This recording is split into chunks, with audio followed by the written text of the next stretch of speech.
নমস্কার বন্ধুরা, আমি অরুণাব। আমি হোটেল হিম শেল্টার চালাই স্পিতি ভ্যালির কাজাতে।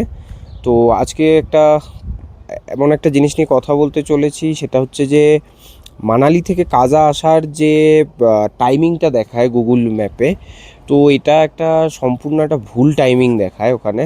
যেহেতু ওইখানের অনেক জায়গার ওই জায়গাটায় নো নেটওয়ার্ক জোন বেশি টাইমটা থাকে, তো এই কারণে হয়তো গুগল ওই ডেটাটা কালেক্ট করতে পারে না।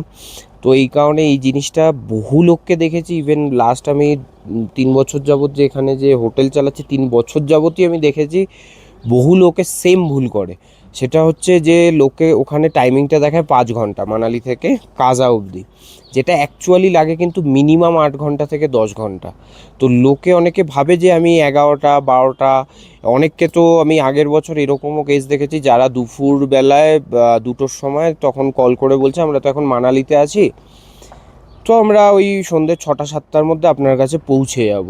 তো আমরা তখনই মানা করে দেই যে না, আপনি কোনোভাবেই এখানে 6টা 7টায় পৌঁছাতে পারবেন না। কেননা যে টাইমিংটা দেখে ওটা দেখায় 5 ঘন্টা, বাট ওখানে আসার পর লোকে বুঝতে পারে যে না, এটা 5 ঘন্টার রাস্তা না, এটা কম করে 8 থেকে 10 ঘন্টার রাস্তা। তাও উইদাউট চান্দাতাল বলছি কিন্তু এটা। আর এখনের যেহেতু একটু ট্রাফিক আছে মানালির দিকেও আর এই দিকেও, আমাদের কাজার দিকেও, তো এই কারণে আরও বেশি এইটার টাইমটা লাগতে চলেছে। তো অবশ্যই যারা এই প্ল্যানটা করছেন মানালি থেকে আসবেন বা কাজা থেকে মানালি যারা যায়, তারা তো খৈর এখানে সবাই বলেই দেয় একদম আর্লি মর্নিং বেরোতে। বাট যারা মানালি থেকে কাজার জন্য আসার প্ল্যান করছেন, তারা কিন্তু অবশ্যই আর্লি মর্নিং বেরোন, একদম 6টার মধ্যে কিন্তু মানালি থেকে বেরিয়ে যান। তাহলেই আপনারা এখানে কিন্তু সন্ধ্যেবেলা বা বিকেলের মধ্যে পৌঁছাতে পারবেন, নাহলে কিন্তু কোনোভাবেই সম্ভব না।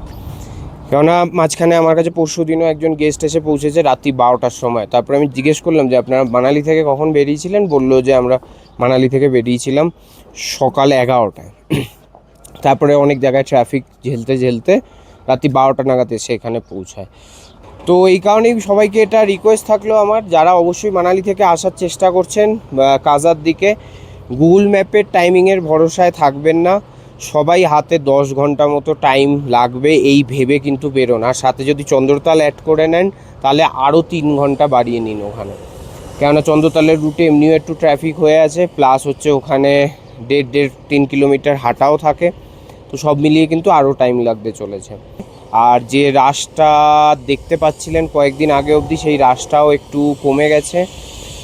তো এখন এলে অতটা আশা করি অতটা ভিড় পাবেন না যেটা মাঝখানে দেখেছিলেন। তো সবাই আসুন, তাহলে ঘুরে যান। তাহলে আজকের মতো এইটুকুই থাকলো, পরের ভিডিওতে দেখা হচ্ছে।